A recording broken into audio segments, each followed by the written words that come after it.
रतनपुर गांव में संपत और कप्ता नाम के दो व्यक्ति रहते थे। रतनपुर गांव के करीब के जंगल में एक डायन का आतंक था। रतनपुर गांव के बहुत से लोग उस जंगल में गायब भी हो चुके थे। संपत और कप्ता उसी जंगल से गुजर रहे थे। अरे कप्ता भाई, हमें शॉर्टकट रास्ते से नहीं आना चाहिए था। यहाँ से जल्दी चलो। सुना है यहाँ पर लोग रहस्यमय तरीके से गायब होते हैं। ये जंगल बड़ा ही डरावना है। अरे मेरा चेला होकर तू बुजदिलों जैसी बातें कर रहा है। अरे कप्ता भाई, पिछले ही महीने सुखिया चाचा का बेटा इसी जंगल से लापता हो गया था, जिसका सुराग आज तक नहीं मिला। तुम तो वैसे भी 9 महीने शहर में बिताते हो और 3 महीने गांव में बिताते हो। तुम्हें क्या पता गांव में क्या चल रहा है? अबे तुम गांव के गवार क्या जानो शहर की आमदनी के बारे में? हैं? तुम तो बस सारा दिन मुंह उठाए गांव में फिरते रहते हो।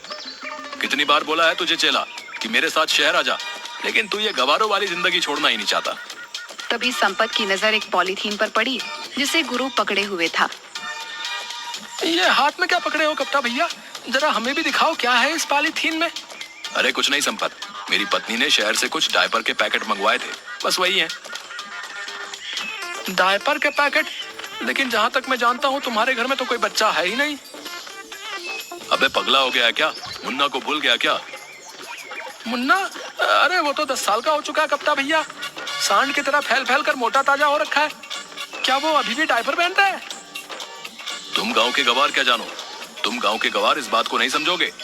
हम शहर के रहने वालों के तौर तरीके कैसे कैसे होते हैं। हाँ, बड़े शहर वाले बनते फिरते हो। अरे सीधे सीधे ये क्यों नहीं कहते कि तुम्हारा वो सांड जैसा मुन्ना अब भी बिस्तर पर सुसु कर लेता है? अरे मैंने उसे बड़े लाड़ प्यार से पाला है। क्या खाक लाड़ प्यार? अरे कान पर 2 मारो उसके, बिस्तर पर सुसु करना बंद कर देगा। उसको पीटने के बजाय उसके लिए डायपर के पैकेट और ला कर दे रहे हो और कहते हो कि हम शहर वालों के जीने के तौर तरीके बड़े अलग होते हैं। इससे तो अच्छा मेरा गांव में भला। संपत ने यह बात बोली ही थी कि तभी अचानक देखते ही देखते चारों ओर धुआं छा गया और अजीब अजीब सी आवाजों का शोर होने लगा। ये धुआं कैसे संपत? मुझे कुछ भी दिखाई नहीं दे रहा। तभी संपत के कानों में कप्ता की चीख टकराई। चीख सुनकर संपत बुरी तरह से डर गया और बेहद फुर्ती से वहां से भागने लगा। कुछ ही देर में संपत भागता हुआ गांव पहुंच गया और चिल्लाते हुए सबसे बोला, अरे गांव वालों, कहाँ मर गए तुम सबके सब? निकम्मो, तुम सबके सब जल्दी से मेरे साथ चलो, कप्ता भाई लापता हो गए हैं। संपत की बात सुनकर गांव का मुखिया गुस्से से बोला, क्या बात है संपत? क्या कुत्ते की तरह इतनी देर से भौंके जा रहा है? लगता है तू आज भी शराब पीकर आया है। कितनी बार कहा है तुझसे कि ज्यादा मत पिया कर, लिवर खराब हो जाएगा। अबे मर जाएगा किसी दिन। जल्दी चलो मुखिया जी, गजब हो गया। मैं कप्ता भाई को बस स्टैंड लेने गया था और लौटते हुए हम उसी जंगल से गुजर रहे थे जिस जंगल में वो डायन रहती है। अचानक चारों ओर धुआं धुआं छा गया और कप्ता भाई की चीख मेरे कानों में टकराई। मैं बड़ी मुश्किल से अपनी जान बचाकर भागा हूँ। तू दोस्त के नाम पर कलंक है हीरू। अपने जिगरी दोस्त को, जिसे तू अपना गुरु मानता है, उसे अकेला छोड़कर भाग आया और हम सब गांव वालों को निकम्मा बोल रहा है। अरे तो क्या करता, मैं भी उस डायन का शिकार हो जाता। हाँ, अगर मैं तेरी जगह होता, मैं अपने दोस्त का साथ कभी नहीं छोड़ता, भले ही मुझे उसके लिए अपनी जान ही क्यों नहीं देनी पड़ती। बस करो मुखिया जी, अब मेरा मुंह मत खुलवाओ। सब जानता हूँ मैं। पिछली बार जब रतन चाचा का बेटा उस डायन का शिकार बना था, तब आप ही उसके साथ थे। मुझे सब पता है, लेकिन आपसे कोई सवाल नहीं कर सकता क्योंकि आप इस गांव के मुखिया जो ठहरे। संपत ने यह बात बोली ही थी कि कप्ता हांफता हुआ वहां पर आ गया और गुस्से से संपत से बोला, अबे साले, जब तेरे जैसे दोस्त मेरे पास हो तो फिर मुझे दुश्मनों की क्या जरूरत है? मुझे अकेला छोड़कर भाग आया तू। अरे कप्ता भाई, तुम सही सलामत वापस आ गए। मैं तो समझा कि तुम्हें डायन ने पकड़कर मार दिया। मैंने अपने कानों से तुम्हारी चीख जो सुनी थी। हाँ, मुझे उस डायन ने पकड़ लिया था, मगर जैसे ही उस डायन ने मुझे पकड़ा, मैंने एक जोरदार मुक्का उसके मुंह पर मार दिया और वहां से भाग आया। मैं उस डायन से लड़कर आ रहा हूँ और तू डर कर भाग गया। बड़े बहादुर बने फिरते हो कप्ता भाई। अगर इतनी ही बहादुरी थी तो फिर चीखे क्यों? अबे अगर कोई अचानक से पीछे से पकड़ लेगा तो चौंक कर तो हलक से चीख ही निकलेगी ना। अब तुम दोनों लड़ना बंद करो। गांव में न जाने कितने लोग उस जंगल से लापता हो गए। हमें इस समस्या का समाधान जल्द से जल्द करना होगा। कप्ता, तुम ही पहले ऐसे व्यक्ति हो जो उस डायन के चंगुल से सही सलामत आ गए हो। इसका मतलब तुम में उसका सामना करने की हिम्मत है। तुम ही हमें उस डायन से छुटकारा दिला सकते हो। मेरा दिमाग खराब हो गया क्या? अगर मैं जिंदा बचकर आ गया तो आपको क्या लगता है? तुम्हारे पानी पर चढ़ाने से मैं क्या चढ़ जाऊंगा? मैं तुम्हारे झांसे में नहीं आने वाला। जाओ जाकर कोई और बकरा ढूंढो। इतना कहकर कप्ता वहां से चला गया। मुखिया संपत की ओर देखने लगा। दिमाग खराब हो गया क्या मुखिया जी? मैं तो खुद ही बड़ी मुश्किल से जान बचा कर आया हूँ। तुम गांव के मुखिया हो, गांव वालों ने तुम्हें चुना है, तो तुम क्यों नहीं उस डायन से सामना करने के लिए जाते? अबे अगर मैं इस गांव का मुखिया हूँ तो क्या मैं अपनी जान गंवा दूं? मुखिया ने इतना बोला ही था कि तभी एक बेहद बूढ़ा व्यक्ति जिसकी उम्र करीब 100 साल के आसपास थी, लाठी पकड़े हुए लड़खड़ाता हुआ वहां पर आ गया और कपकपाती आवाज में मुखिया की ओर देखकर बोला, चिंता मत कर, मैंने टेलीफोन के जरिए एक बहुत पहुंचे हुए साधु को उस डायन के बारे में बता दिया है। आज रात वो आने वाला है। देखना वो साधु अपनी शक्ति से उस डायन को जलाकर राख कर देंगे। हाँ। अचानक वो बूढ़ा खांसने लगा। उसके हाथ से लाठी छूट गई और वह गिर गया। उसे गिरता देख मुखिया गुस्से में संपत की ओर देखकर बोला, अबे देखता क्या, उठा इसको। ये झुमरी के परदादा भी ना, जब इनसे चला नहीं जाता तो फिर ये घर से बाहर निकल कैसे आते हैं? तभी अपने परदादा को ढूंढते हुए झुमरी वहां पर आ गई। ये तुम्हारे ही परदादा है ना? इन्हें घर के अंदर बंद करके रखा करो। झुमरी ने संपत से बोला, हर बार इन्हें घर पर बंद करके बाहर जाती हूँ, पर पता नहीं कैसे दरवाजा खोल लेते हैं। सैकड़ों बार गिर चुके हैं, मगर मजाल है कि इनकी पसली में जरा से भी कोई मामूली फ्रैक्चर हुआ हो। पता नहीं क्या खाया होगा इन्होंने जवानी में। झुमरी अपने परदादा को लेकर वहां से चली जाती है। रात का समय था। एक साधु रतनपुर गांव के उसी जंगल से शॉर्टकट रास्ते से निडर होकर चला जा रहा था कि तभी अचानक देखते ही देखते काला धुआं उठने लगा। मगर साधु निडर होकर वहां पर खड़ा रहा। कुछ देर बाद धुआं छट गया। साधु के सामने एक बेहद भयानक चेहरे वाली डायन खड़ी हो गई। क्या तुझे पता नहीं, यहाँ जो भी आता है जिंदा बच के नहीं जाता। हाँ जानता हूँ, न जाने कितने लोगों की जान ली है तूने, लेकिन अब तेरा अंतिम समय आ गया है डायन, क्योंकि मैं तुझे अपने मंत्रों की शक्ति से भस्म कर दूंगा। कोशिश करके देख ले। इतना बोलते ही साधु मंत्र पढ़कर उसके ऊपर फूंकने लगा। मगर साधु के मंत्रों का असर उस डायन पर हुआ ही नहीं। ओम क्लीम चामुंडाय नमः, ओम क्लीम चामुंडाय नमः।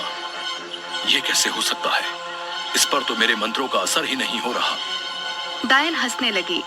साधु बुरी तरह से डर गया। वो डर कर रतनपुर गांव की ओर भागा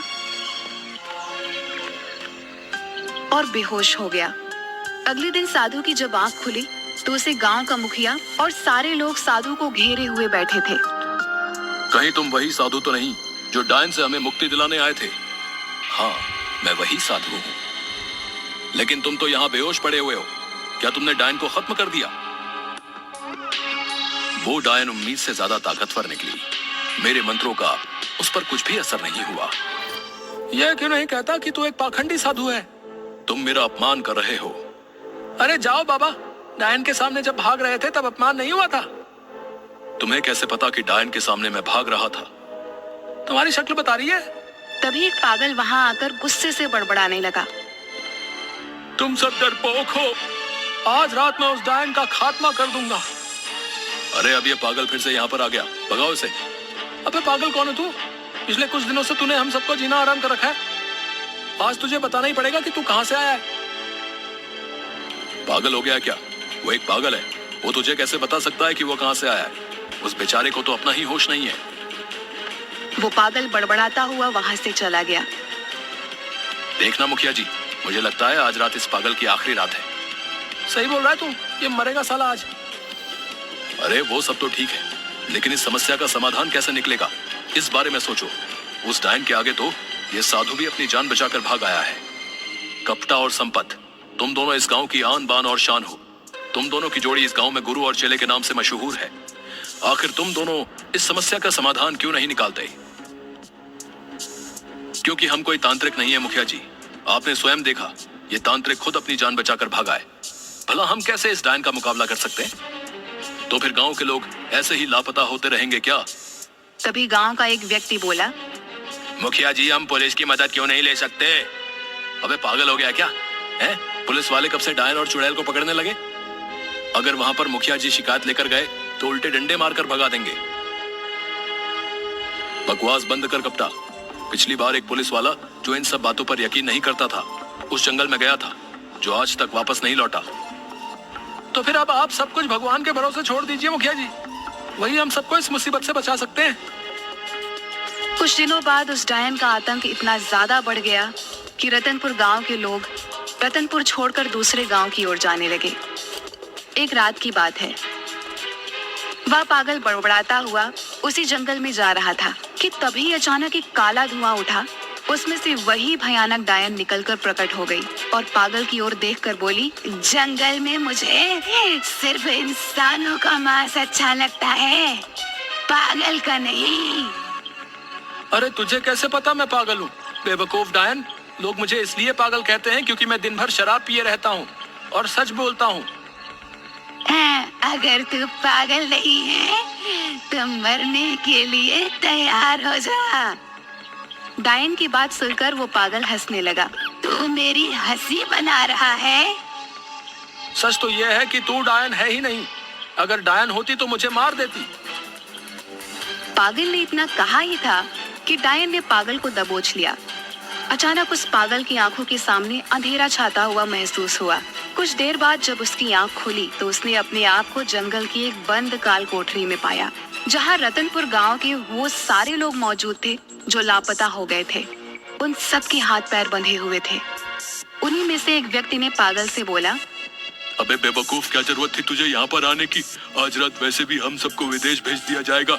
ये सारे के सारे लोग मानव तस्कर हैं। हमारे ही गांव का कोई व्यक्ति उनसे मिला हुआ है जिसने डायन का खौफ फैला रखा है। झूठ बोलते हो तुम, मैंने खुद देखा वो काला धुआं। उस धुएं में से वो जो डायन निकली। अरे वो सब केमिकल का कमाल था। आज की टेक्निक के दौर में कोई भी मेकअप करके चुड़ैल डायन बन सकता है। फिल्में नहीं देखी क्या? अरे यार तू तो पागल है, मैं तुझे क्या बताऊं। तभी एक और व्यक्ति वहां हंसते हुए आ गया। तुम तो रतनपुर गांव के व्यक्ति हो, तुम्हारा नाम कप्ता है। तभी एक और व्यक्ति वहां हंसते हुए आ गया, जो कोई और नहीं बल्कि कप्ता का दोस्त संपत था। गुरु ये पागल तो बड़ा जल्दी सही हो गया। मैं तो खामखा डर रहा था गुरु कि हम इस पागल को पकड़ के ले जाकर क्या करेंगे। ये पागल भला हमारे किस काम आने वाला था, लेकिन ये तो सही हो गया। तुम्हारा आइडिया कमाल का था। देखना संपत, आज की रात हम इन सबको शहर शिफ्ट कर देंगे और वहां से इन सबको पकड़कर विदेश में ले जाया जाएगा। उसके बाद हम देखते ही देखते मालामाल हो जाएंगे। तुझे अंदाजा भी नहीं है संपत, हम इतने पैसे वाले हो जाएंगे कि रतनपुर गांव जैसे न जाने कितने गांव खरीद लेंगे। कप्ता ने यह कहा ही था कि तभी उस पागल ने अपनी फटी हुई जेब से पिस्तौल निकालकर एक हवाई फायर कर दिया। सब कुछ इतना जल्दी हुआ कि कप्ता और संपत अचानक चौंक गए। गुरु इसके हाथ में तो पिस्तौल है। ये कोई पागल नहीं, ये कोई पुलिस वाला लगता है।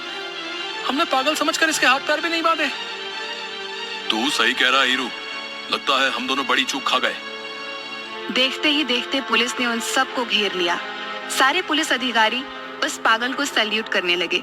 वह पागल व्यक्ति कोई और नहीं बल्कि क्राइम ब्रांच ऑफिसर अशोक था। मुझे इंटेलिजेंस से सूचना मिली थी कि रतनपुर गांव में बहुत से लोगों की मानव तस्करी होने वाली है, इसलिए मैं कुछ दिनों पहले यहाँ की छानबीन करने के लिए आ गया था।